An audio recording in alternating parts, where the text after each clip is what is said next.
Okay, we are going crazy deep tonight with theory and Silent Hill lore. Why Silent Hill might not be a real place at all. The multi-layer theory.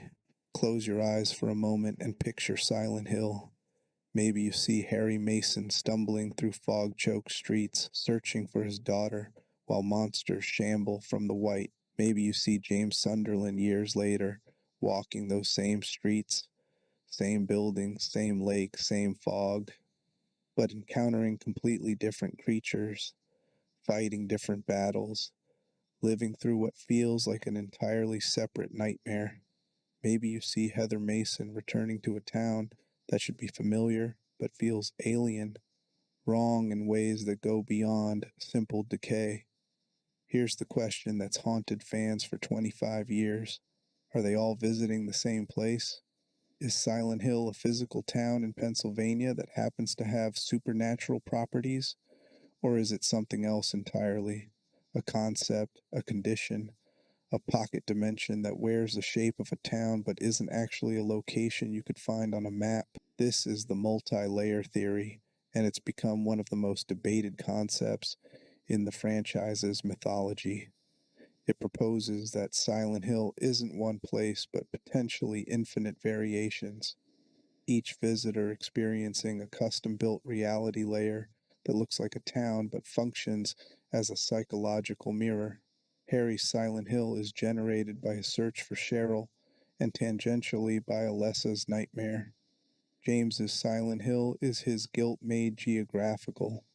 Heather's is revenge and inherited trauma given physical form. They might share a name and some surface details, but fundamentally they're walking through different planes of existence that simply overlap at certain coordinates. Tonight we're going to examine this theory carefully.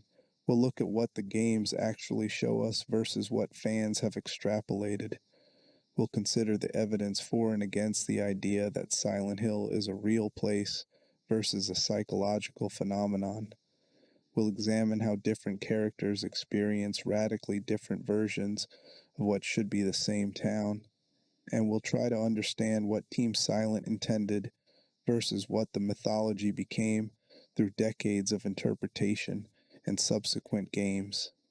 This isn't about declaring one interpretation correct and others wrong. It's about understanding the mechanics of how Silent Hill functions and why this question matters so much. Let's begin with the most fundamental question. What is Silent Hill supposed to be? The official geography. Silent Hill as a real place. Start with the basics, the information the games present as concrete. Silent Hill is described as a resort town in Maine, though this is a localization change. Japanese materials place it in an unspecified American location near a large lake. It's a real place with real geography. There's a map, multiple maps actually, across different games, and they're relatively consistent about major landmarks, even as specific street layouts vary between entries. Toluca Lake is real within the game's world. The lake has history, the drowning of Hannah and Lorraine in 1918 on the Little Baroness, documented in multiple sources, including the college students' research in the late 1990s. Paleville, a neighboring town, is mentioned. Shepherd's Glen exists as another nearby community with its own covenant tied to Silent Hill's curse. These are presented as physical locations with geographical relationships to each other. The town has infrastructure. Alchemilla Hospital is a functioning medical facility where Alessa Gillespie was treated after her burns. The staff are real people. Lisa Garland was a nurse there. Dr. Kaufman was the director. They didn't just exist in nightmare space. They had jobs, histories, relationships outside of any single character's perception. Midwich Elementary School educated children. The Lakeview Hotel hosted tourists. These institutions have documented histories that predate the game's events. The Order, the cult that drives much of Silent Hill's supernatural activity, has existed for generations. Dahlia Gillespie was a real person who raised Alessa, who conducted the ritual that burned her daughter. The cult's buildings, their orphanages like Wish House, their rituals, these have physical locations and historical records. Characters from different games reference the same cult practices, suggesting continuity of an organization operating in a real place. When Travis Grady delivers packages to Silent Hill in the 1970s, he's making a delivery to an actual town, not a psychological projection. When Harry and Jody Mason stop at a rest area and find baby Cheryl, that rest area exists outside Silent Hill, but near enough that the town's influence matters. When Douglas Cartland, the detective in Silent Hill 3, takes cases that lead him to track Heather, he's following leads in the real world that bring him to a town he can physically travel to. The town appears on maps in-universe. Characters reference driving there, taking specific routes. In Silent Hill 2, James mentions receiving a letter and coming to Silent Hill from another location. The journey is geographical, not mystical. He drove, he took roads. He arrived at a town that exists in physical space. When Maria exists within the town, she has memories of working at Heaven's Night, suggesting that location exists in some continuous sense, not just generated for James's benefit. Evidence accumulates that Silent Hill is a real place with real history. Native American tribes inhabited the region before European colonization. Massacres occurred on land that would become the town. The violence of colonization left scars that the land remembers, according to the mythology, but this implies actual land, actual historical events, not purely psychological constructs. When Jebediah Foster arrived in 1867, he came to a physical location where Esther's family had a house, where neighbors existed, where the postmaster Howard Blackwood could ride to neighboring Shepherd's Glen. The resort history chapter of supplementary materials describes Silent Hill's development from settlement to tourist destination. This is presented as factual history within the game world. The town deliberately cultivated a resort industry around the lake's beauty. Hotels were built, amusement parks constructed, marketing campaigns launched. This economic history requires the town to be real, to interact with broader society, to be a place people could visit intentionally without being drawn by personal trauma. So the evidence for Silent Hill being a real physical location is substantial. It's not just a psychological space that manifests when someone guilty arrives. It's a town with geography, history, institutions, and continuity across decades. This seems straightforward until you start examining the contradictions. The contradictions, same streets, different nightmares, walk through the streets as Harry Mason. The fog is thick, visibility limited to maybe 20 feet. Buildings emerge from white as you approach. The town feels abandoned. No people, no traffic, just you and the occasional monster. The geography makes sense mostly. Streets connect logically. The map helps you navigate. Locations have spatial relationships that persist. You walk from Midwich Elementary to Alchemilla Hospital, and the journey feels coherent within a town's layout. Now walk through the streets as James Sunderland sometime after 2001. The fog is still there, just as thick. The streets have the same names: Bachman Road, Cat Street, Sanders Street. You pass the same landmarks: the lake, the hospital, the historical society. But something is different beyond just the passage of time. The monsters aren't the same. Harry fought gray children in the school, dog-like groaners in the streets, flying air screamers. James encounters lying figures wrapped in their own flesh, mannequins constructed from legs and lingerie, and the imposing pyramid head executioner. These aren't just different enemy types for variety's sake. They're fundamentally different creatures representing different psychological themes. Harry's monsters connect to Alessa's trauma and the cult's symbolism. Children turned hostile, dogs representing fear, nurses representing medical trauma. James's monsters connect specifically to his guilt over Mary, figures bound in flesh representing repression, sexual objectification literalized through mannequins, punishment embodied in Pyramid Head. If Silent Hill is a physical town where supernatural events occur, why would the monsters be different for each visitor?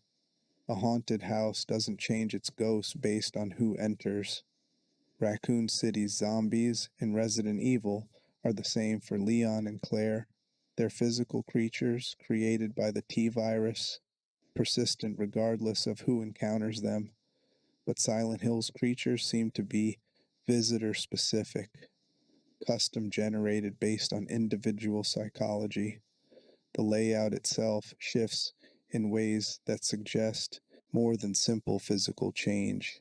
Harry navigates to Alchemilla Hospital and finds it's a functioning building with medical equipment, records, actual hospital spaces.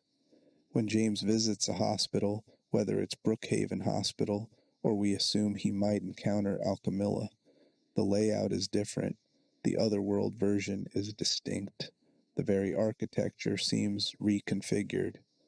The building shouldn't structurally change between visitors unless the building itself isn't quite real. Even more tellingly, different characters encounter completely different versions of the Otherworld.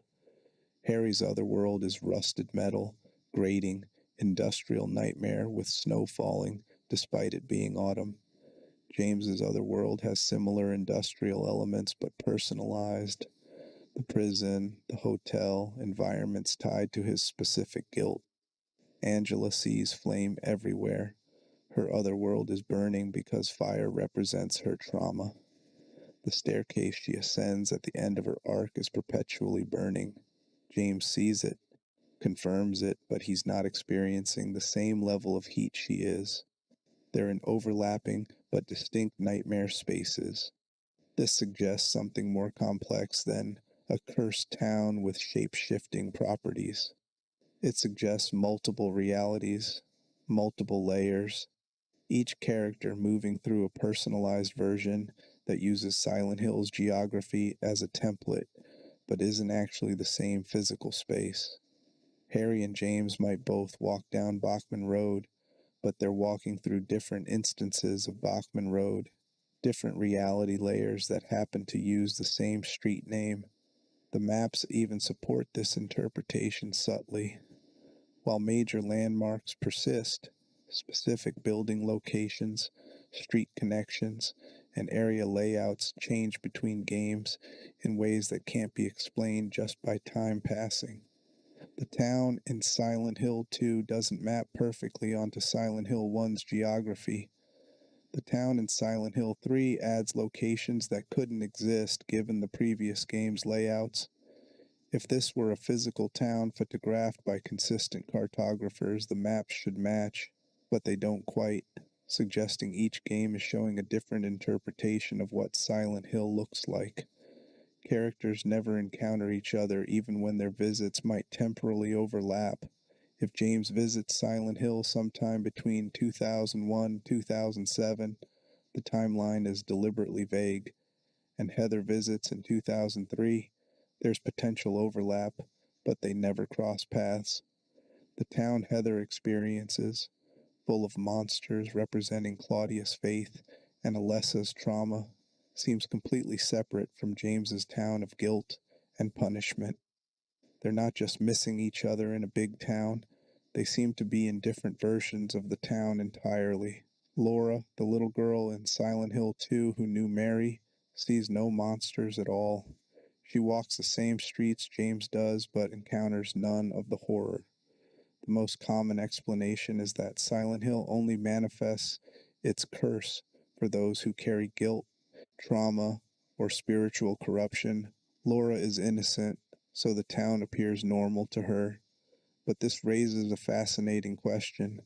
If the monsters, and otherworld are selective, visible only to certain people? Are they physically present at all? Or is each person experiencing their own private layer of reality? The fog itself works strangely. It's described as unnatural, persistent, thick in ways real fog isn't. But does everyone see the same fog?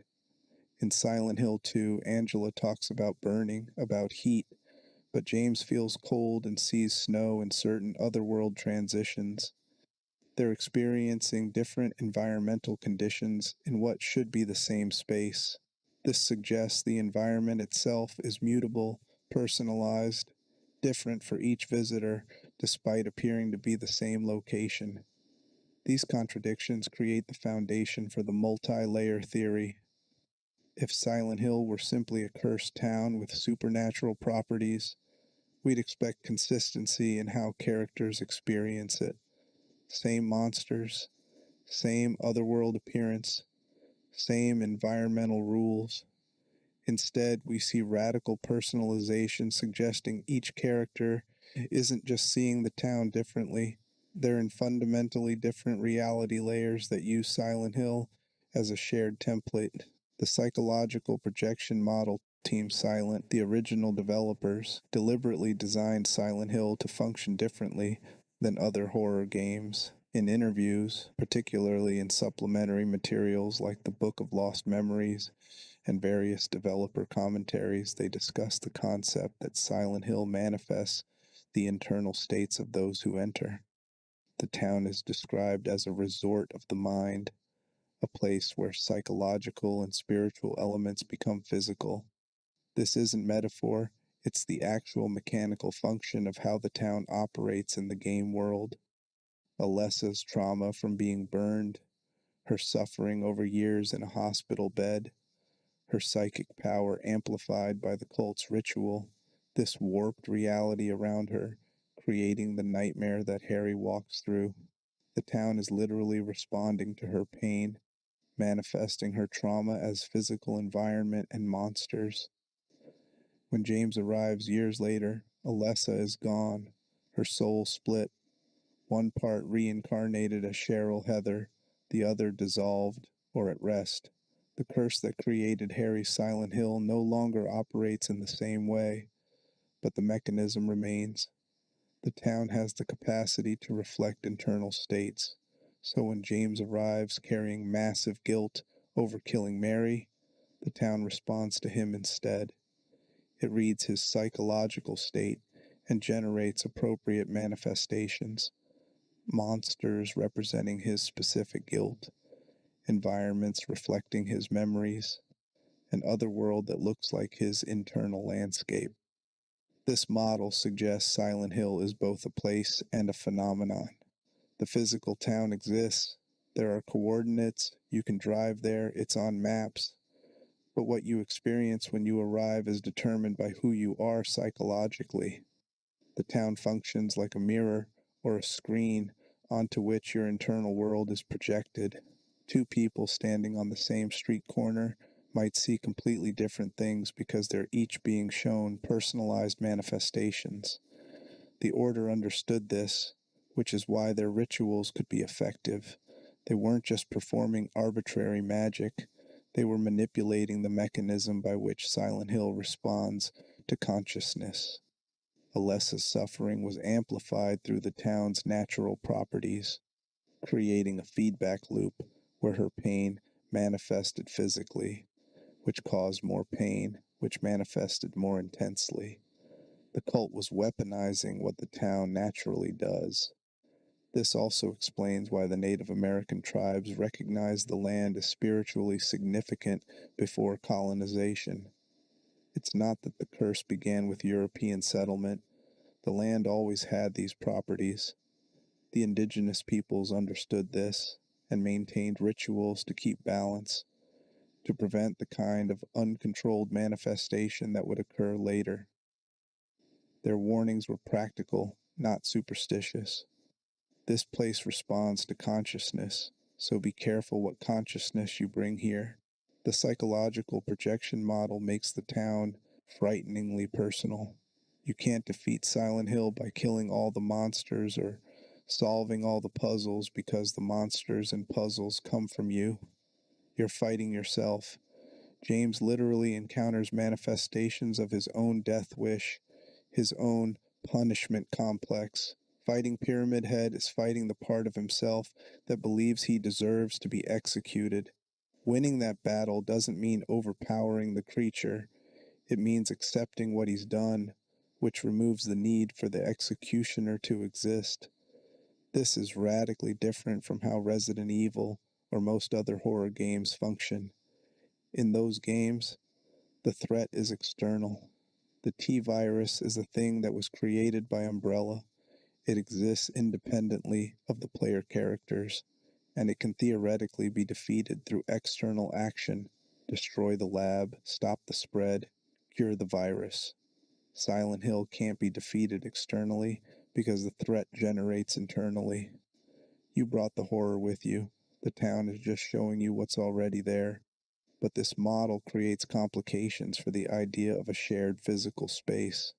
If what I experience is generated by my psychology, and what you experience is generated by yours, are we in the same place? In some fundamental sense, no. We're each in our own psychological space that happens to use Silent Hill's geography as a template. We might both be standing at the same coordinates, but the reality we're experiencing at those coordinates is different. We're in layers. The multi-layer framework explained: imagine Silent Hill as existing simultaneously in multiple states, like quantum superposition but for an entire town. At the base level is the physical town, real geography, real buildings, real history.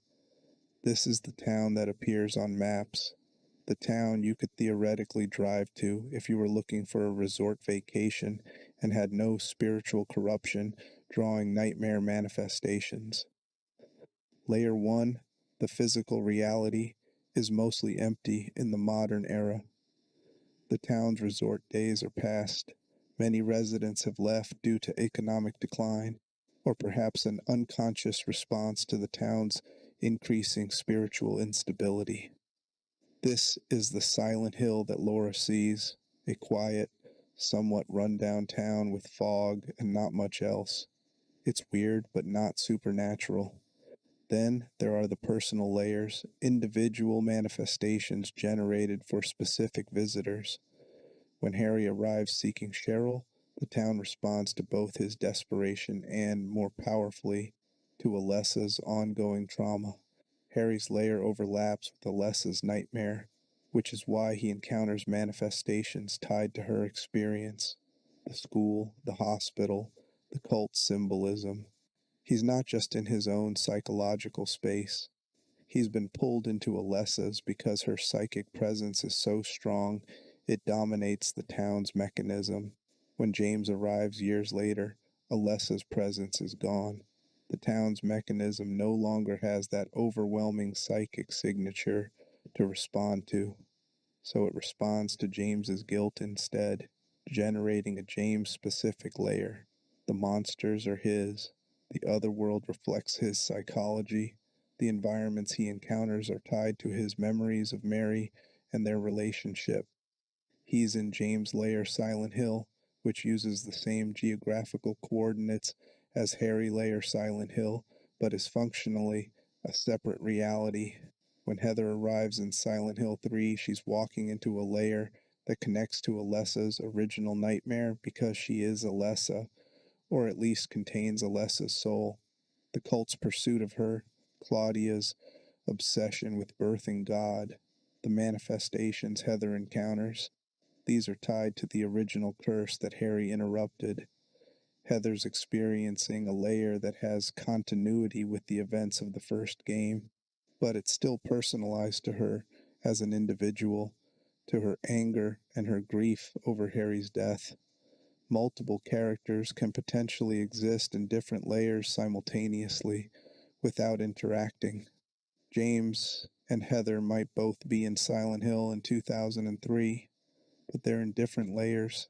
James in his guilt layer, Heather in her revenge layer, and never cross paths because they're effectively in different dimensions that happen to occupy the same geographical coordinates.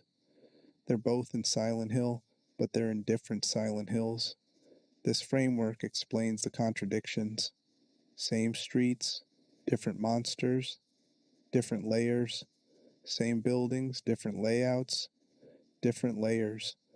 One person sees flames, another sees rust and snow, different layers.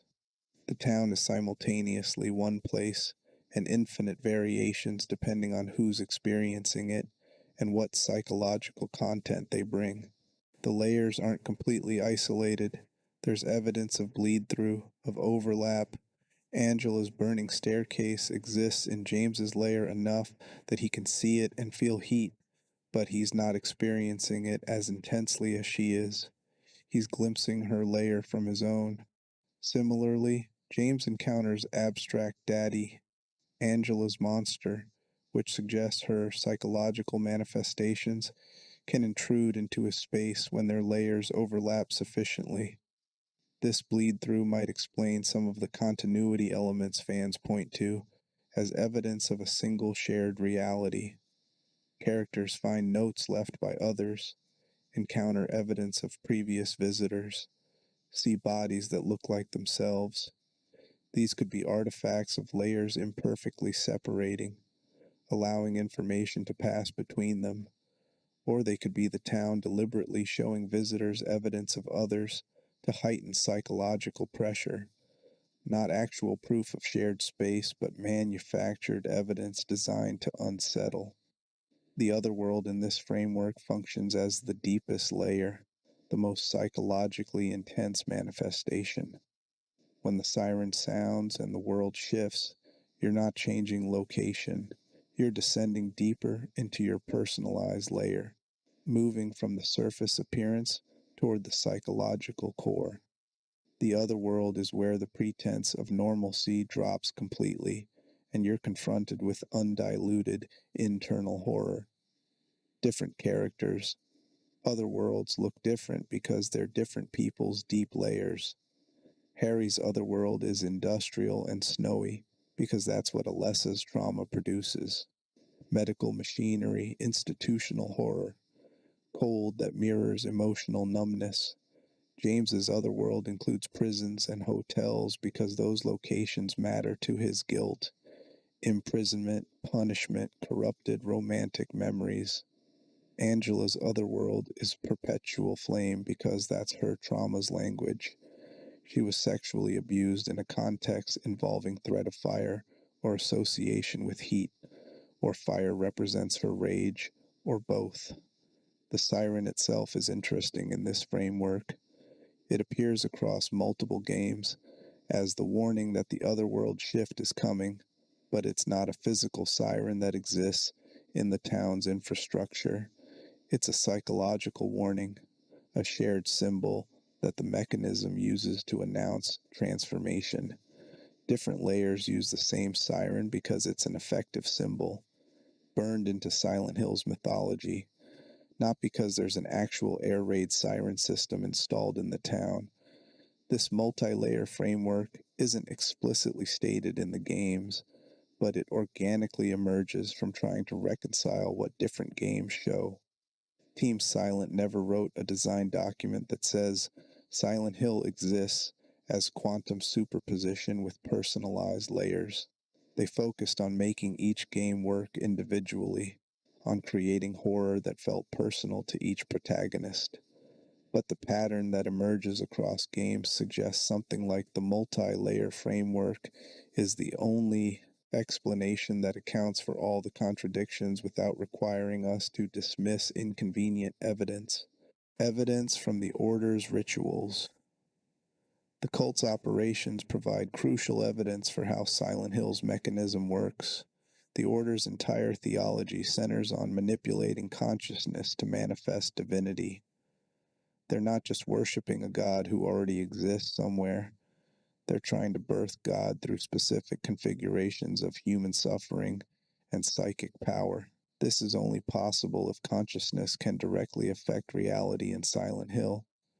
If there's a mechanism that transforms mental, spiritual states into physical manifestations, Dahlia's ritual with Alessa worked, sort of.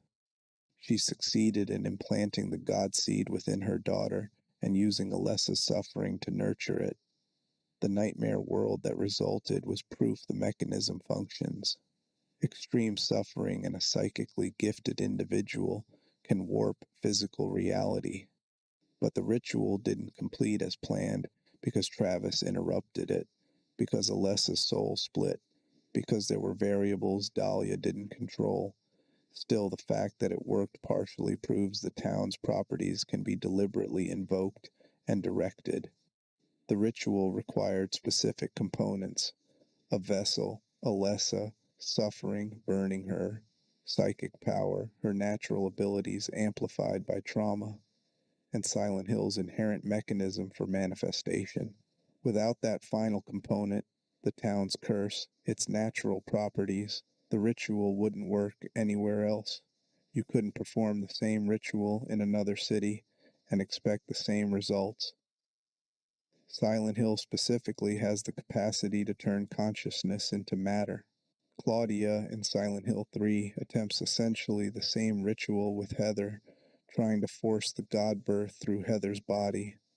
Her approach is slightly different. She's trying to cultivate hatred rather than pain, trying to use Heather's rage over Harry's death to nurture the god seed. But the underlying principle is the same. Extreme emotion in a psychically significant individual within Silent Hill's boundaries can manifest divinity. She's banking on the mechanism working again. The fact that multiple order leaders across different eras use similar techniques suggests this isn't superstition or madness. It's knowledge of how Silent Hill actually functions.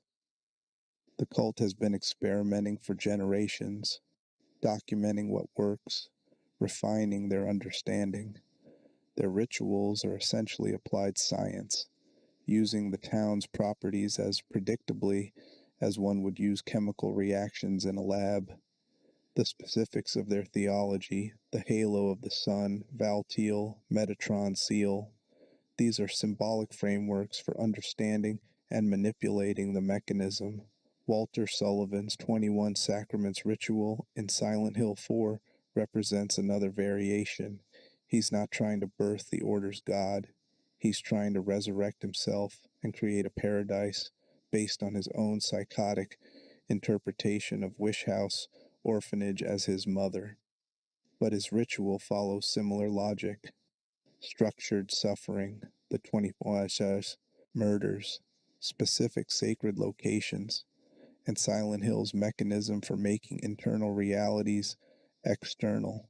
The fact that his ritual works, that he can create the pocket dimension of room 302, trap victims between life and death, and almost complete his resurrection, proves the mechanism isn't limited to the Order's specific god.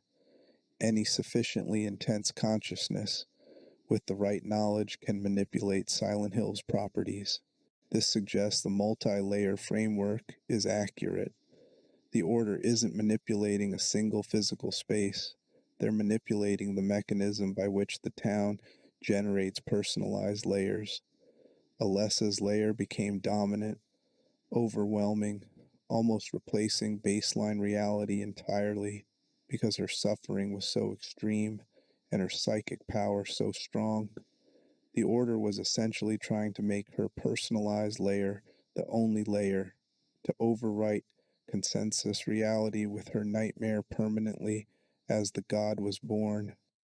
The seal of Metatron that Dahlia misleadingly calls the mark of Samael functions as a binding device within this framework. It's not keeping a demon trapped, it's preventing layers from resolving, holding the reality warping effects in a specific configuration. When Harry completes the seal by touching the marks throughout town, he's unknowingly locking Alessa's layer in place, stabilizing it enough for Dahlia to force the final confrontation. The Floros device that traps Alessa temporarily works on similar principles. It's a tool for pinning down a consciousness that's generating reality warping effects, for containing someone whose psychic state is too powerful and is manifesting uncontrollably. These aren't arbitrary magical artifacts, they're technologies, tools designed by people who understood Silent Hill's mechanism and built devices to manipulate it. This technological aspect of the cult's work suggests the multi-layer framework isn't just poetic interpretation, it's mechanically how the town functions, and the Order figured this out through centuries of study. They might not phrase it as quantum layers of personalized reality, but they understand that consciousness shapes manifestation in Silent Hill, that different minds create different effects, and that with the right ritual structure and sufficient power, you can make your personal layer dominant or even permanent. The fact that multiple cults and individuals across different games can successfully manipulate Silent Hill's properties, Dahlia, Claudia, Walter, potentially others, proves this isn't about one specific curse or entity. It's about the town's inherent nature, its fundamental properties that anyone with knowledge and will can exploit. You're not worshiping Silent Hill, you're using it as a tool, as a mechanism for transforming consciousness into matter. The question of physical bodies. Here's where the theory gets uncomfortable. If each character is experiencing their own layer of Silent Hill, what's happening to their physical bodies? When James drives to Silent Hill and parks at the observation deck, his car is physically there. If police drove past, they'd see it. When he walks into town and starts experiencing his guilt layer, does his body stay in baseline reality while his consciousness moves to a different layer? Or does his physical form transition into the layer he's experiencing? The games are deliberately ambiguous about this. When Harry saves Kaufman, and Kaufman later appears to help him, is that the physical Kaufman, or is it a manifestation Harry perceives because he took the action of saving him? When James encounters Eddie and later fights him, is he fighting a physical person who's also in Silent Hill? Or is Eddie a manifestation within James's layer that represents something for his journey? The evidence suggests actual physical presences sometimes. Eddie and Angela are clearly other real people, not manifestations James creates. They have their own backstories, their own reasons for being in Silent Hill, and they experience different versions of the town than James does. Angela sees fire everywhere. Eddie sees things that justify his violence, but they can interact with James, can have conversations, can physically fight him. This suggests some level of shared physical reality underneath the personalized layers. Sybil Bennett in Silent Hill 1 is another example. She's a cop from a neighboring town who responded to Silent Hill and got caught in the nightmare. She exists physically. She gives Harry a gun. She checks in via radio. She's affected by the parasite that takes control of her. Sybil isn't a manifestation of Harry's psychology. She's another person who got trapped in the same nightmare. This suggests a shared physical space where multiple people can be caught simultaneously. But then there's Maria. James encounters her early in Silent Hill 2, and she looks exactly like Mary but dresses and acts differently. She claims to work at Heaven's Night, has memories of a life in Silent Hill, and follows James through much of his journey. The game strongly implies Maria isn't a real person, but a manifestation, something Silent Hill created specifically for James, a temptation or test or reflection of his desire to have Mary back without the illness and death. Maria dies multiple times, impaled by Pyramid Head, executed by twin Pyramid Heads, and each time James finds her alive again later, acting as if death didn't happen or treating it as something to acknowledge and move past. A real person couldn't die and resurrect repeatedly. Maria must be something else, a construct within James's layer that has enough apparent autonomy to seem like a person, but isn't actually independent of the layer that generates her. If Maria is a manifestation, what does that mean for her physical presence? When James talks to her, is there anything there for another observer to see? If Sybil or Eddie walked past James having a conversation with Maria, would they see a woman, or would they see James talking to empty air? The games never show us cross-layer observation, so we don't know. But Maria's existence suggests that within a layer, manifestations can be solid, interactive, seemingly physical, even if they're not real in baseline terms. This creates a hierarchy of reality within the multi-layer framework. The baseline reality is the physical Silent Hill that exists on maps, largely empty but real. Then the shared nightmare reality, which is when multiple people are caught in overlapping layers, experiencing some shared elements. Harry and Sybil both fighting monsters, both trapped by the fog, but also personalized elements, different other worlds, different specific encounters. Then we have the personal layer reality, a deep personalization where manifestations like Maria exist only for the specific individual, seemingly physical within that layer, but not existing outside it. Physical bodies might exist in multiple states simultaneously, present in baseline reality but experiencing personal layer reality. James's body might be walking actual streets in the physical town, but his conscious experiences of walking through his guilt layer, encountering manifestations that aren't there in baseline but are real enough in the layer he's experiencing. Other people in their own layers might be walking past James in baseline reality, but each experiencing completely different monsters, different environments, never interacting because they're each in separate experiential layers despite physical proximity. This explains why characters almost never encounter each other across games. James doesn't run into Heather even if their visits overlap temporally, because even if they're physically in the same space in baseline reality, they're experiencing completely separate layers of nightmare and never perceive each other. The town isolates each visitor within their own psychological space, ensuring confrontation remains personal rather than becoming social. Death in this framework becomes complicated. When Eddie dies, did James kill a physical person, or did he destroy a manifestation? The game treats Eddie's death as real. James is disturbed by it, recognizes he's committed violence, carries that weight. But if Eddie was only a manifestation in James's layer, then perhaps James killed a reflection of his own capacity for violence, not an actual person.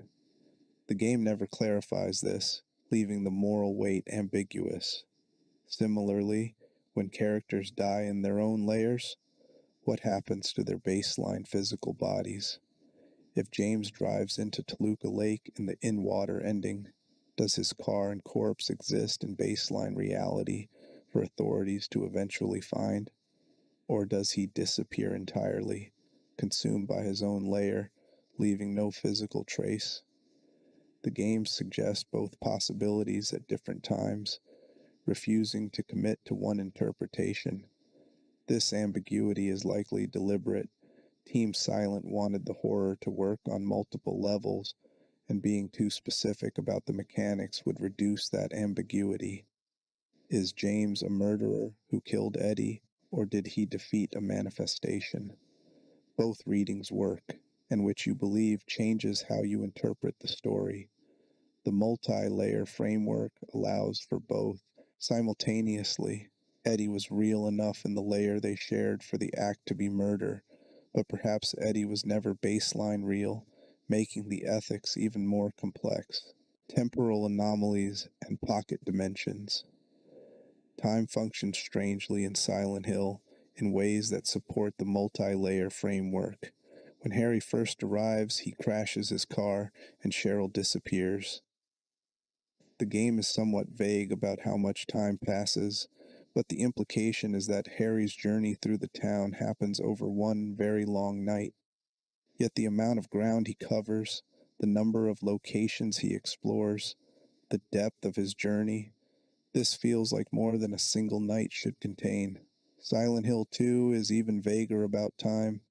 James arrives and experiences what feels like days of journey, multiple locations, long explorations, rest periods. But the game never clarifies how long he's actually been there. When he reaches the hotel and watches the videotape confronting the murder, it's unclear whether hours or weeks have passed since he arrived. Time feels fluid, elastic, not bound to normal clock progression. This temporal strangeness suggests that entering a personal layer separates you from baseline time flow. You're in a pocket dimension that connects to physical Silent Hill, but isn't quite bound by its temporal rules.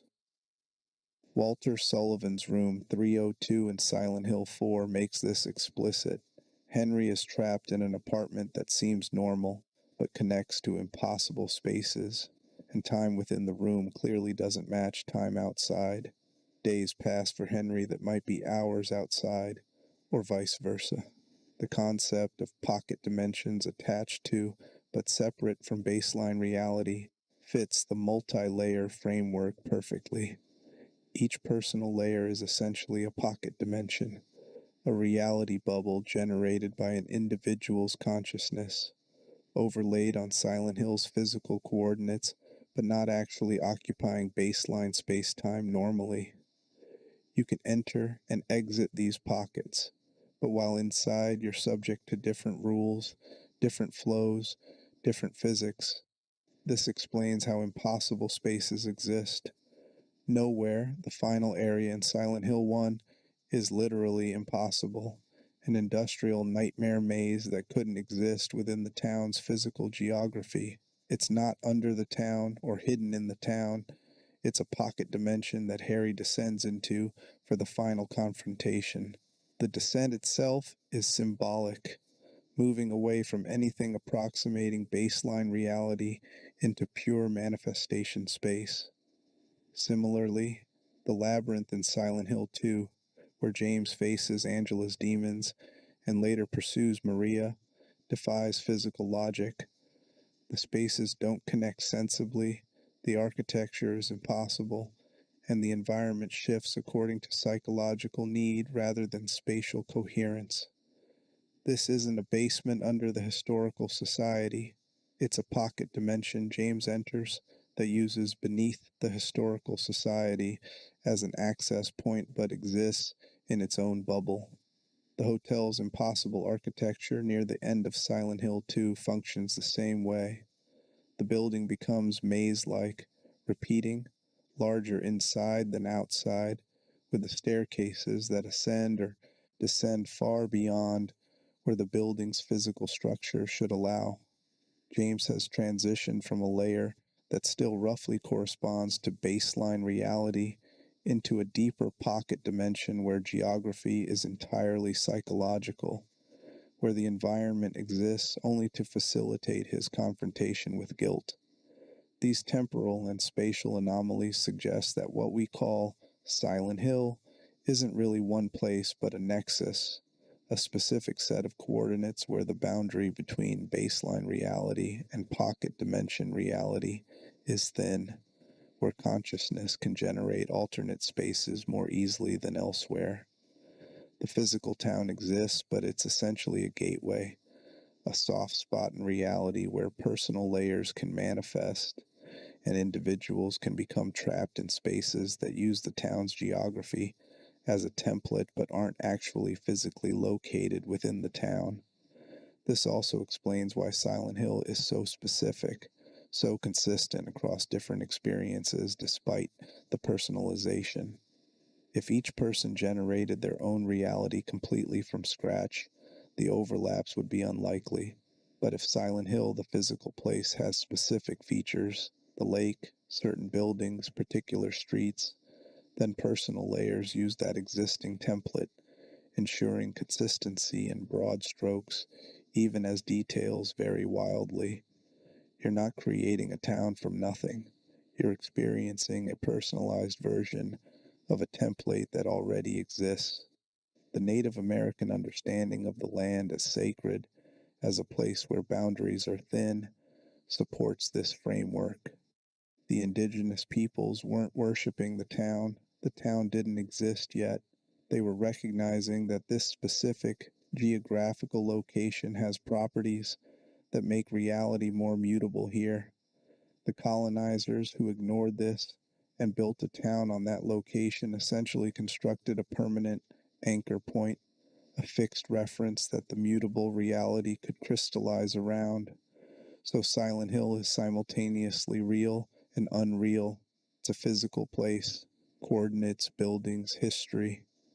But it's also a nexus where personal pocket dimensions can manifest using the physical place as a template. When you visit Silent Hill, you might be walking through the baseline town, but you're likely transitioning into a personal layer.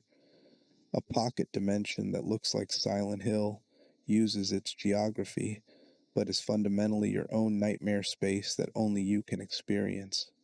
The role of observation in witness quantum mechanics has a concept called observation effect, the idea that observing a system can change the system's state. The famous double slit experiment shows that whether you observe a particle affects how it behaves. Silent Hill seems to operate on similar principles. Who observes the town affects what the town is. Laura, the little girl in Silent Hill 2, who is friends with Mary in the hospital, sees Silent Hill as essentially normal, empty, quiet, foggy, but not horrifying. She encounters no monsters. The other world doesn't manifest for her. She experiences baseline reality with perhaps some uncanny emptiness, but no nightmare. This is explained by saying the town only shows its horror to those who deserve it. Laura is innocent, carries no guilt, so Silent Hill appears normal to her. But this means the town's state is dependent on the observer. James sees monsters everywhere. Laura, walking the same street, sees nothing. They're occupying the same geographical coordinates, but experiencing completely different realities. This supports the multi-layer framework strongly. Laura is in baseline reality layer. James is in his guilt layer, and they're both in Silent Hill simultaneously without interacting because they're in different observational states. What's fascinating is that they can still interact socially. James talks to Laura multiple times. She's physical enough to leave him notes, to run away from him, to interact with him materially, but she's not seeing what he's seeing. When James fights monsters in her presence, this doesn't happen directly in game, but theoretically could. She presumably sees him attacking empty air, seeing threats that don't exist from her perspective. This observer dependence suggests consciousness fundamentally alters what Silent Hill is. The town isn't one state that everyone perceives differently. It's literally different states based on who's observing. This is why the multi-layer framework works better than a single location explanation. You can't say, the monsters are there but Laura doesn't see them, because that implies the monsters have independent existence regardless of observation. The evidence suggests they don't. They exist only for observers whose consciousness generates them.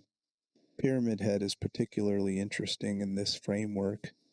He's James's manifestation specifically, representing James's need for punishment. Other characters don't encounter Pyramid Head because he doesn't exist outside James's lair. But in later games, Silent Hill Homecoming, film adaptations, Pyramid Head appears for other characters, which either breaks canon or suggests that the character has become such a powerful symbol within Silent Hill's mythology that he can manifest for others despite originating as James specific. The mythology itself shapes what can manifest. This raises profound questions about objective reality in Silent Hill. Is there any objective state, or is everything observational, dependent on consciousness? The baseline physical town presumably exists objectively. There are buildings, streets, geography. But the moment you experience Silent Hill, the moment you observe it, you're collapsing it into a personalized state. The act of being there changes it from baseline to personal layer. This explains why Silent Hill seems abandoned whenever protagonists arrive. It's not that all the residents left, though some did due to the town's declining economy. It's that the act of a guilt-laden or traumatized person entering the town shifts them into a personal layer where others don't exist, where the town is empty because being alone is psychologically necessary for the horror to work. Harry needs to be alone to feel the full weight of losing Cheryl. James needs isolation to confront his guilt without interference.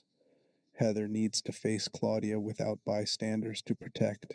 The few NPCs who do appear, Dahlia, Kaufman, Claudia, serve narrative functions, advancing the plot or representing aspects of the protagonist's journey.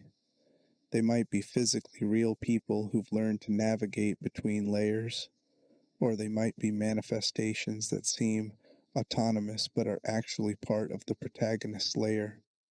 The games never definitively clarify, leaving it ambiguous whether any supporting character is real or a psychological projection. Sybil is the strongest evidence for baseline real NPCs. She has an entire backstory, came from another town, has agency independent of Harry's journey. But even she might be a manifestation, Harry's need for help, for an ally, for someone competent who can validate his experience. The fact that you can get endings where she dies versus where she's saved suggests her existence might be conditional, which doesn't quite make sense if she's baseline real, but works perfectly if she's a manifestation whose fate depends on Harry's choices.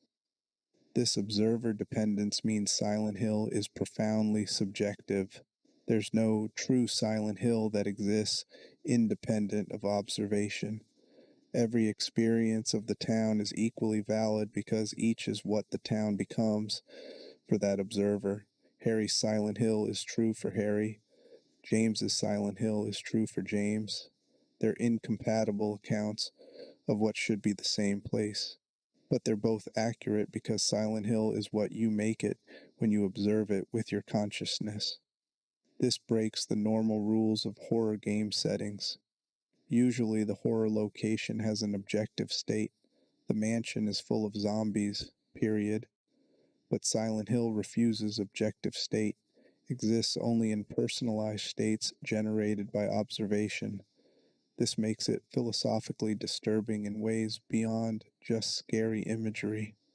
It suggests reality itself is negotiable, that consciousness determines existence, that there's no stable ground anywhere if the ground responds to who's standing on it. The cult's misunderstanding versus the truth. Here's an ironic twist. The Order, for all their centuries of study and ritual practice, might fundamentally misunderstand what they're working with. They believe they're summoning or birthing a god, a divine entity that will bring paradise. They have a theology, a mythology about Valtiel and the halo of the sun and the path to transcendence.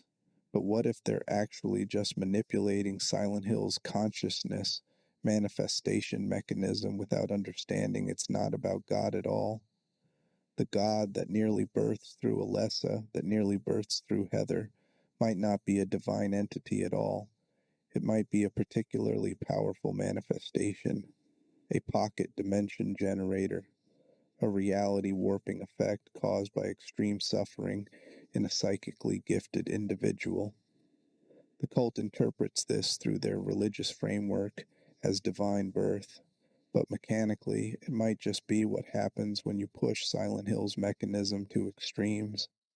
Claudia's God in Silent Hill 3, when Heather vomits it up prematurely and Claudia consumes it herself, bursts as a monstrous entity, powerful, dangerous, seemingly alive, but not particularly divine.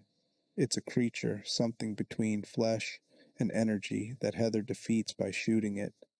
A god in the traditional sense, omnipotent, transcendent, wouldn't be vulnerable to bullets. What Claudia births is a manifestation, albeit an incredibly powerful one, not divinity. This suggests the order's entire theology might be cargo cult behavior. They observe that rituals performed in Silent Hill with specific components can generate reality warping effects. They develop a mythology to explain this. There's a god, we're birthing it, these are the steps. But they might be completely wrong about the underlying mechanism. There's no god, there's just a nexus where consciousness becomes matter. And if you amplify consciousness through suffering in someone psychically gifted, you can generate massive reality distortion that looks like divinity, but is actually just a really powerful pocket dimension manifestation. The natives understood this better. Their rituals weren't about worshiping or birthing gods. They were about maintaining balance, preventing the mechanism from being overused. They recognized the land's properties and treated them with respect, with caution, understanding that consciousness affecting reality is dangerous, should be controlled, shouldn't be pushed to extremes. The order does the opposite. They deliberately push to extremes, assuming that maximum suffering yields maximum divinity, when really they're just creating maximum instability. Walter Sullivan's interpretation provides interesting contrast. He's not trying to birth the order's God. He's trying to complete his personal ritual, to be reborn, to create paradise based on his delusion that Wish House orphanage is his mother. His ritual works partially because the mechanism doesn't care about your theological framework. It responds to consciousness, to will, to psychic structure. Walter's madness is focused, ritualized, and conducted in Silent Hill, so it generates effects. He's not birthing a god, he's creating a personal pocket dimension that almost stabilizes into permanent existence. This implies anyone with sufficient knowledge, willpower, and psychic presence could manipulate Silent Hill's mechanism. You don't need to follow the Order's theology. You don't need to worship their god. You just need to understand that consciousness shapes manifestation here, that specific actions create specific effects, and that with enough power you can make your personal layer dominant or even permanent. The Order has one methodology, Walter has another. Theoretically, countless other approaches could work if they follow the underlying principles. What are those principles? Extreme consciousness focus, usually achieved through trauma or suffering. Psychic presence, either natural ability or amplified through ritual.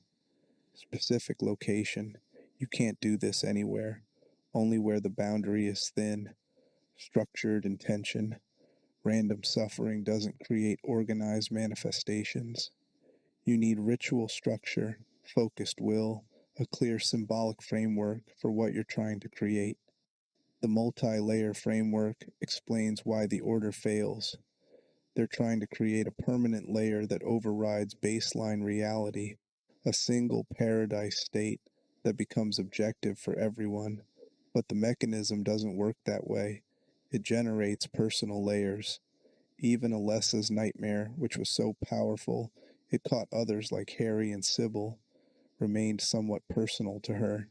She couldn't make everyone experience her nightmare. She could only generate a dominant layer that others fell into when they entered Silent Hill during her active suffering. A truly permanent change would require overriding the mechanism itself, forcing Silent Hill to stop responding to individual consciousness and lock into one state. This might be theoretically possible. Maybe the paradise the Order seeks is actually mechanically achievable if they could stabilize one layer into permanent existence. But they keep failing because their vessels die. Their rituals get interrupted. Variables they can't control interfere. They're trying to force stability in a mechanism designed for fluidity. The tragic irony is that the paradise the Order seeks, escape from suffering, transcendence, eternal peace, is exactly what they're preventing by causing more suffering. If they stopped conducting rituals, stopped burning children, stopped forcing divine births, Silent Hill would gradually stabilize into baseline reality. The mechanism would quiet, but their attempts to transcend suffering generate massive new suffering, which feeds the mechanism, which generates more instability, which makes their goal more distant. They're creating their own hell while seeking heaven. Explaining the inexplicable. Why this theory matters. We've been exploring mechanics, analyzing evidence, trying to understand how Silent Hill functions. But step back and ask, why does this matter? Why spend this much time debating whether Silent Hill is one place or multiple layers? It's a horror game series. Can't we just accept it's creepy and not worry about the metaphysics? The multi-layer framework matters because it changes what Silent Hill means. If Silent Hill is just a cursed town with monsters, it's external horror, bad place, don't go there, problem solved by leaving. But if Silent Hill is a consciousness responding mechanism that generates personalized nightmare layers, then the horror is internal. You can't escape by leaving because you brought the horror with you. Silent Hill just showed you what was already inside. This is why James's story hits so hard. He didn't go to a town that happened to be cursed and got caught in someone else's nightmare. He went to a place that read his guilt and manifested it physically, forcing confrontation. His entire journey is fighting himself. Pyramid Head isn't a monster from Silent Hill. It's a monster from James, given form by Silent Hill's mechanism. When James finally accepts what he did to Mary, Pyramid Heads kill themselves because they're no longer needed. They were never independent entities. They were James's punishment complex, and when he faces his guilt, the executioners aren't required anymore. If Silent Hill were just a cursed town, that moment wouldn't make sense. Why would independent monsters kill themselves? But in the multi-layer framework, where manifestations are generated by consciousness, it makes perfect sense. James's consciousness shifts. He accepts guilt rather than represses it. So manifestations change. Punishment is no longer needed, so punishment stops existing. This framework makes Silent Hill about psychological horror in the deepest sense. Other horror games have psychological elements. Characters go through trauma. We empathize with their fear. But Silent Hill makes psychology the mechanism, the actual operating principle of how the horror functions. You're not just scared, you're confronting yourself. The real horror isn't the town, it's what the town reveals about you. For players, this creates unique engagement. You're not just solving puzzles and surviving combat. You're interpreting, what do these monsters represent? Why this environment? What does my ending say about how I played? What I prioritized? Who I was during the journey? Silent Hill becomes a mirror. The game reads you as much as you read it. The multi-layer framework also explains why Silent Hill remains so debated, so analyzed, so discussed decades after release. If it were just a scary game with a concrete plot, we'd have figured it out and moved on. But because the framework is deliberately ambiguous, because different interpretations are simultaneously valid, we keep returning. Is James in a real town or a pocket dimension? Both answers work. Is Maria real or a manifestation? Both answers are supported. This ambiguity isn't a flaw, it's the point. Team Silent created this ambiguity deliberately. They refused to explain everything, refused to create definitive lore documents that answered every question. They wanted Silent Hill to be interpretable, to remain mysterious, to function as a psychological space where players bring their own fears and understandings. The multi-layer framework emerged organically from this approach. They didn't necessarily intend it specifically, but by making consciousness central to how the town operates, they created conditions where multiple interpretations about the nature of reality became valid. This is radically different from how most game series handle lore. Resident Evil gives you files, documents, clear explanations of the T virus and G virus and every mutation. You can understand exactly how everything works. Silent Hill refuses this clarity. Even supplementary materials like Lost Memories raise as many questions as they answer, providing framework but maintaining mystery. The multi-layer framework isn't confirmed canon. It's fan interpretation trying to reconcile contradictions. And the fact that it's fan interpretation rather than official explanation is itself significant.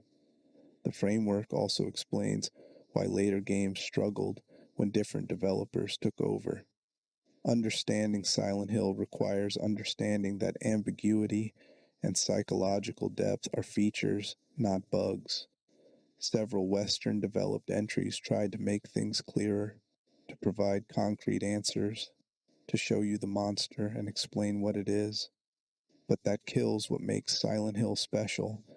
The horror requires not knowing, requires interpretability, requires that you're never quite sure if what you're experiencing is real or psychological or some quantum superposition of both. Silent Hill 2's continued relevance and the success of its 2024 remake prove this approach still works. 23 years after original release, people still debate whether James is in a real town or experiencing a guilt-induced breakdown, whether Maria is a person or a manifestation, what the different endings mean. This staying power comes from refusing easy answers, from building a world where multiple interpretations coexist, where the multi-layer framework or alternatives remain viable depending on how you weight different evidence. Challenges to the multi-layer theory. Fair examination requires addressing counter-evidence and alternative interpretations. The multi-layer framework is compelling, but not without problems. Let's examine the strongest arguments against it. First, the series has continuity. Alessa's story in Silent Hill 1 directly continues in Silent Hill 3 with Heather. If each visit were a completely separate layer with no connection, this continuity wouldn't work. Heather's journey references events from the first game, the cult's actions, Dahlia's ritual, the god seed that was split. This suggests a shared history, actual events that occurred in a real place, not personalized pocket dimensions that happen to share geography. The counter to this is that Heather's layer has continuity with Alessa's layer because Heather contains Alessa's soul. She's not experiencing a fresh personal layer disconnected from history. She's experiencing a layer that has inheritance from Alessa's original nightmare. The mechanism allows for continuity when there's a direct connection between visitors. Heather isn't a random new person. She's literally part of the original incident, reincarnated, so her layer reflects that history. Second challenge, physical evidence persists between visits. Characters find notes left by others, discover bodies, encounter evidence of previous events. If each visit were a completely separate pocket dimension, this cross-visitation evidence shouldn't exist. The fact that it does suggests a shared physical space where things that happen leave marks that later visitors discover. The multi-layer framework can accommodate this through layer bleed-through, or the mechanism deliberately showing visitors evidence of others. If layers are perfectly isolated, no evidence would transfer. But if layers are imperfectly separated, somewhat porous, then artifacts could pass between them. Alternatively, Silent Hill's mechanism might deliberately show visitors evidence of previous trauma to heighten psychological impact, not genuine artifacts but manufactured evidence designed to unsettle. Third, the Order's institutional presence. Dahlia exists across multiple characters' experiences. Harry meets her, she's referenced in other games, she's clearly a real person with history. If each character were in completely separate layers, how could Dahlia appear in multiple? Either she's baseline real, existing outside layers, or she's somehow able to manifest in multiple layers simultaneously, or each appearance of Dahlia is a different manifestation wearing the same face. This might be the strongest challenge. The cult's institutional presence, buildings, records, multi-generational operations, strongly suggest baseline reality continuity. Wish House Orphanage existed physically for decades. Multiple children passed through. The cult recruited, operated, influenced the town's development. This can't all be pocket dimension manifestation. Some of it has to be real, history in a real place. The resolution might be that baseline reality and personal layers both exist, not contradicting each other but operating at different levels. The Order exists baseline, conducts real rituals in real buildings, but when they trigger their rituals, they create or manipulate personal layers. Alessa's nightmare was a personal layer that the cult intentionally generated and tried to stabilize. The cult operates at the boundary, using baseline reality to create and manipulate layers. Fourth challenge, practical objections. If James drives to Silent Hill, parks his car, and enters a personal pocket dimension layer, what happens to his car? Does it sit in baseline reality while he's in his layer? Can police find it? If his body is in a layer but his car is baseline, where's the body? These practical questions suggest that, at least initially, characters are in baseline reality, not immediately transported to pocket dimensions. The answer might be gradual transition. You arrive at Silent Hill in baseline reality, physical town, your car is there, you're there. But as you move through town, as the mechanism reads your consciousness, you gradually shift into a personal layer. The transition isn't instantaneous with crossing the town line, it's progressive, triggered by engagement with the town's locations and manifestations. By the time you're fighting monsters and seeing Otherworld, you're fully in your personal layer, but you started baseline. This gradual transition explains why characters can leave. If you entered a pocket dimension that separated you completely from baseline reality, leaving would be impossible. You'd be trapped. But if the layer is generated by your consciousness and overlaid on baseline geography, you can choose to leave, to drive away, to break the connection. The layer collapses when you leave because it's generated by your presence. This is why Silent Hill releases some characters. They've completed whatever psychological journey the mechanism was facilitating, so there's no reason to hold them in their layer anymore. Fifth challenge, gameplay mechanics. We play these games. We see the town, fight the monsters, solve the puzzles. If it's all psychological manifestation, are we supposed to believe nothing we're doing is real? This risks reducing the stakes. If it's all in the character's head, why does anything matter? But manifestation doesn't mean not real. That's the key distinction. James's monsters are manifestations, yes, but they can kill him. The danger is real, even if the origin is psychological. Pocket dimensions are as physically present as baseline reality while you're in them. You can die there, you experience pain there. Consequences are real. It's all in their head trivializes it, but that's not what the multi-layer framework proposes. It proposes that consciousness generates reality layers, and those layers are real while they exist. Sixth challenge, why Silent Hill specifically? If the mechanism is about consciousness manifesting reality, why does it only work in this town? If it's a universal property of consciousness, shouldn't it work everywhere? The fact that it's geographically limited suggests something specific about the physical location. Cursed land, Native American massacres, the Order's rituals, that makes it local rather than universal. This is valid. The multi-layer framework requires that Silent Hill, the location, has unique properties. This isn't about consciousness generally, it's about consciousness in this specific place where the boundary between mental and physical, between thought and matter, is thin. The Native Americans recognized this.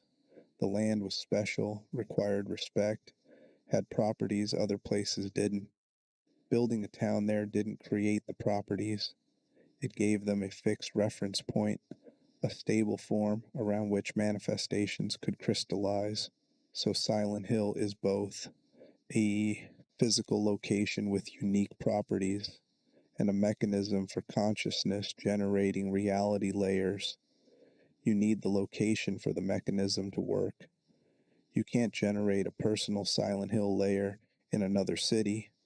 You have to go to actual Silent Hill, where the boundary is thin enough for consciousness to affect reality that strongly. These challenges show that the multi-layer framework isn't perfect, isn't the only interpretation, and requires flexibility about how layers relate to baseline reality. But it remains the most comprehensive explanation for the contradictions and personalization we see across games. It's not that every other explanation is wrong, it's that this framework accommodates the most evidence with the fewest exceptions. Living in the gray, why we can't resolve this. We've examined evidence, explored frameworks, considered challenges, and reviewed developer commentary. And here's what we're left with: uncertainty. The multi-layer framework is compelling, explains numerous contradictions, and aligns with the series' emphasis on psychological horror. But it's not definitively confirmed, and alternative explanations remain viable. This uncertainty is feature, not bug.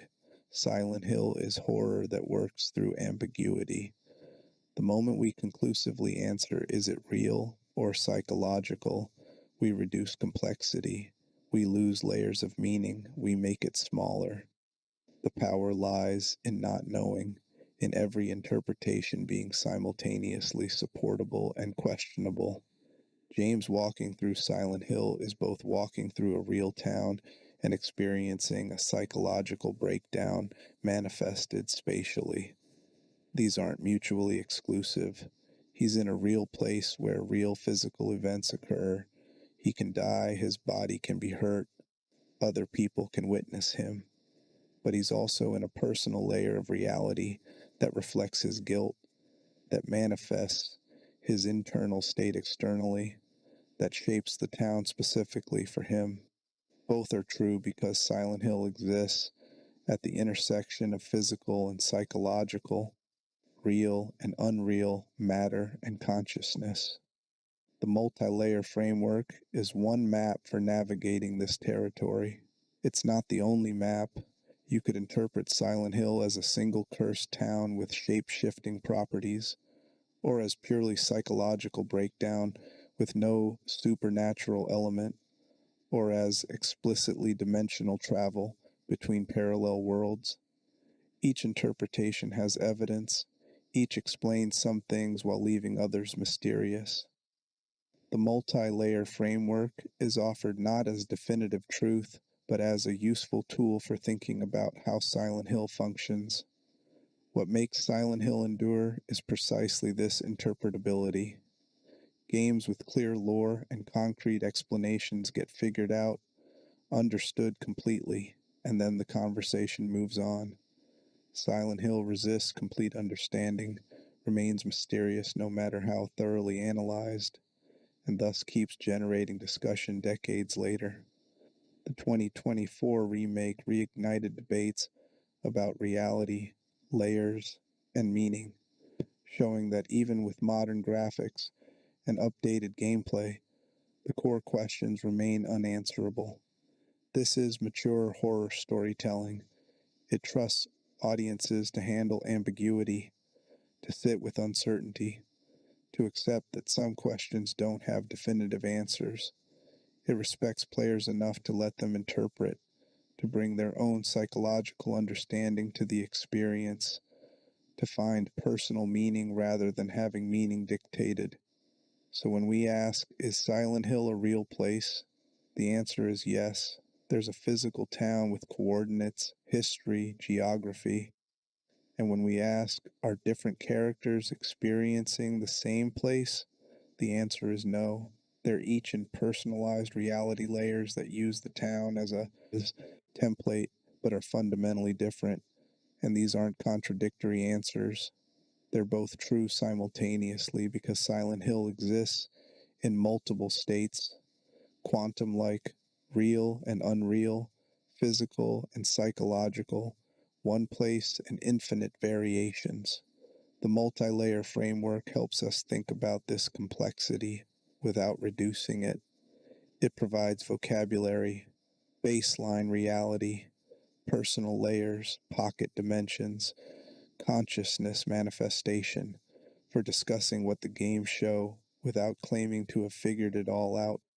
It's a framework, not a solution, a way of seeing, not a final answer. And perhaps that's the most frightening thing about Silent Hill. Not the monsters, not the other world, not the cult or the rituals.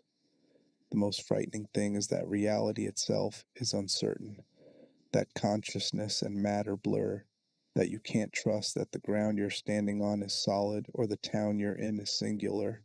The horror is epistemological. How do you know anything is real if perception shapes reality? If each person experiences a different version of the same place, is there any objective truth at all? These are the questions Silent Hill asks by refusing to answer them. By making the reality of the town itself uncertain, it makes reality generally uncertain, and we're left walking through fog, never quite sure what's solid and what's manifestation, never certain if we're in a place or a state of mind, never able to definitively say whether Silent Hill exists as one physical location or infinite psychological layers, or somehow both simultaneously. Closing. The fog that never lifts. We've spent this entire exploration trying to understand whether Silent Hill is one place or many, whether it's physically real or psychologically manifested, whether different characters walk the same streets or inhabit separate reality layers that simply share a name. We've examined evidence, frameworks, challenges, and developer commentary. And if you're hoping for a definitive answer, for me to conclusively declare one interpretation correct, I can't give you that, because Silent Hill doesn't work that way. What I can tell you is this: Silent Hill is special precisely because it refuses singular interpretation. It exists in the space between real and unreal, between physical and psychological, between one place and infinite variations. The multi-layer framework we've explored tonight, the idea that each visitor experiences a personalized reality layer overlaid on physical geography, is one way to think about this complexity without reducing it. When Harry Mason searches for Cheryl, when James Sunderland confronts his guilt, when Heather Mason returns for revenge, they're all visiting Silent Hill. They're all walking streets with the same names, passing landmarks with the same shapes, experiencing a town that should be singular. But what they encounter is so radically different. Different monsters, different other worlds, different rules, that we have to ask whether they're really in the same place at all. The answer the games give is beautifully ambiguous. Yes and no, both and neither. Real and unreal simultaneously. Silent Hill is a physical location you can drive to, a cursed town with actual geography. Silent Hill is also a psychological phenomenon, a mirror that reflects consciousness, a mechanism that manifests internal states externally. It's both because it exists, At the intersection, at the boundary where physical and psychological overlap and blur, this is horror that respects its audience, that trusts us to handle uncertainty, that refuses to explain everything away. It's horror that works through the cracks, through the spaces between definitive answers, through the discomfort of not knowing whether what you're experiencing is real. And in 2024, almost 3 decades after the first game's release, that horror still works. The fog never lifts, the questions persist, the town remains unknowable. So when you think about Silent Hill, don't try to solve it. Let it remain mysterious. Accept that James might be in a real town and might be experiencing a guilt-induced breakdown, and both can be true. Accept that the street you're walking could be a physical street and could be a manifestation of consciousness, and there's no contradiction. Live in the ambiguity.